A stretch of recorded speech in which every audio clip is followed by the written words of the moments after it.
नमस्ते दोस्तों, मैं हूं कंचन शुक्ला और एक छोटी सी कहानी मैं आपको सुनाऊंगी। आपने कभी देखा होगा कि कभी कोई व्यक्ति दो पार्टनर मिलकर आपस में बिजनेस स्टार्ट करते हैं और उनका बिजनेस बहुत अच्छा चल जाता है, बहुत अच्छी इनकम होने लगती है। तभी उसमें से एक पार्टनर जो है अपना अलग बिजनेस स्टार्ट कर देता है, उससे पार्टनरशिप ख़त्म कर लेता है। लेकिन जब वो अलग बिजनेस स्टार्ट करता है तो उसका बिजनेस बिल्कुल अच्छा नहीं चलता और कोई उसकी इनकम नहीं होती है। तो ऐसा इसलिए होता है कि हमारा भाग्य जो है दूसरे से जुड़ा होता है। कभी कभी दूसरे के भाग्य से जुड़कर हमारा भाग्य भी अच्छा हो जाता है, कभी ख़राब भी हो जाता है और अच्छा भी हो जाता है। तो बस इसी पर मैं आपको एक कहानी सुनाऊंगी। एक गांव में एक मंदिर में एक पुजारी थे, पूजा करते थे, मंदिर की साफ़ सफाई करते थे और वहीं रहा करते थे मंदिर में। और वो पुजारी जो है बहुत अच्छे स्वभाव के थे, लेकिन गांव में मंदिर था तो उनका बहुत अच्छा चढ़ावा वगैरह नहीं आता था, बहुत कम लोग मंदिर में आते थे। तो ऐसे ही उनका गुजर बसर हो रही थी और दिन भर के वो चढ़ावा जो आता था उसमें से कभी कभी ज़्यादा भी आ जाता था। तो कोई ना कोई ऐसा व्यक्ति उनके पास आ जाता था कि उसकी वो मदद कर देते थे। तो सब कुछ अपने दिन भर की पूरी ज़रूरतें पूरी करने के बाद वो सिर्फ 2 पैसे बचा पाते थे। ऐसे ही उनका चल रहा था, लेकिन वो और उनके परिवार में कोई था भी नहीं, अकेले थे, अभी शादी भी नहीं हुई थी। तो वो भगवान से प्रार्थना करते थे कि भगवान कुछ ऐसा कर दो कि मैं थोड़ा सा कम और ज़्यादा पैसे आ सके तो मैं अपने भविष्य के लिए रख सकूं। लेकिन ऐसे ही उनका चलता रहा और वो सिर्फ 2 पैसे ही बचा पाते थे, लेकिन मदद भी करते थे वो दूसरों की और बहुत अच्छे स्वभाव के थे। तो बस ऐसे ही चल रहा था और एक दिन जो है उनकी शादी हो जाती है, उनकी पत्नी उनके घर में आ जाती है। तब वो एक छोटा मोटा एक घर जैसे बनाते हैं, झोपड़ी वगैरह, वो अपने लिए। उसके बाद ऐसे ही चल रहा होता है। फिर अचानक ऐसा होता है कि उस मंदिर में लोग बढ़ जाते हैं, आने लगते हैं और संख्या बढ़ जाती है, चढ़ावा भी आने लगता है ज़्यादा।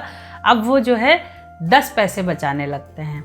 भाई घर का खर्चा अच्छे से चलने लगता है, सब चीज़ें पूरी करने के बाद, ज़रूरतें पूरी करने के बाद भी वो 10 पैसे बचा लेते हैं।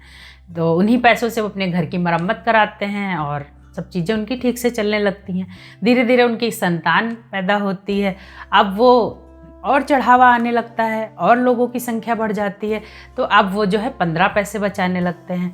बच्चा बड़ा होता है, स्कूल जाता है, धीरे धीरे उनके और चढ़ावा आने लगता है। बच्चे की पढ़ाई के लिए वो पैसा खर्च करने लगते हैं, बच्चे की अच्छे से पढ़ाई करवाते हैं। बच्चा बड़ा होने लगता है और उसके स्कूल का खर्चा सब उनका अच्छे से निकल रहा होता है। फिर भी वो जो है सारा कुछ मिला के अब वो 30 पैसे बचा लेते हैं। ऐसे उनका चल रहा था। तो पंडित जी जो है एक दिन भगवान के सामने बैठे थे और वो अपने मन में कहने लगते हैं कि भगवान, आपने जो है बड़ी कृपा की है और मेरा भाग्य भी बदल गया। और देखो मैं 2 पैसे बचाता था, धीरे धीरे 10 पैसे बचाने लगा, उसके बाद धीरे धीरे 15 पैसे बचाने लगा, उसके बाद अब मैं सब कुछ करने के बाद भी 30 पैसे बचा लेता हूँ। भविष्य के लिए भी मैंने रख दिया है, अपने बेटे की पढ़ाई में अच्छे से करा पा रहा हूँ, घर के खर्चे भी अच्छे से निकल रहे हैं। तो यही सोचते सोचते वो पूजा पाठ करता है, फिर घर चला जाता है और सो जाता है। तो रात में भगवान उसके सपने में आते हैं और उस व्यक्ति से कहते हैं कि ना तो तुम्हारा भाग्य बदला है और ना ही मैंने कोई कृपा की है। जो भी मिल रहा है तुम्हें अपने जो तुम्हारे और तुम्हारी पत्नी, तुम्हारे बच्चे के भाग्य से मिल रहा है। तुम जो 2 पैसे बचाते थे और उसके बाद तुम 10 पैसे बचाने लगे, तो उसमें से 8 पैसे तुम्हारी पत्नी के भाग्य के हैं। उसके बाद तुम 15 पैसे बचाने लगे तो 5 पैसे तुम्हारे बच्चे के भाग्य के थे।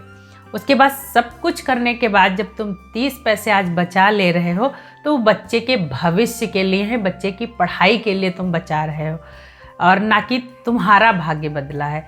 तुम आज भी अपने भाग्य का, अपनी किस्मत का 2 पैसे ही बचा रहे हो, बाकी जो भी है वो तुम्हारी पत्नी और तुम्हारे बच्चे के भाग्य का है। तब जो है पंडित जो है सुबह उठता है और ये सब सोचता है।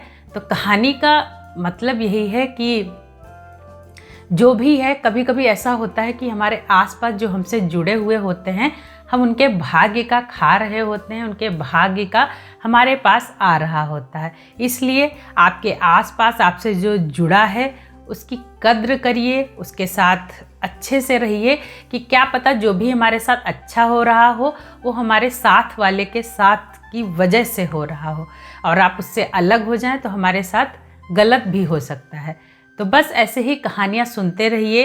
कहानियाँ आपको पसंद आती हैं तो लाइक करिए, शेयर करिए, कमेंट ज़रूर करिए। धन्यवाद।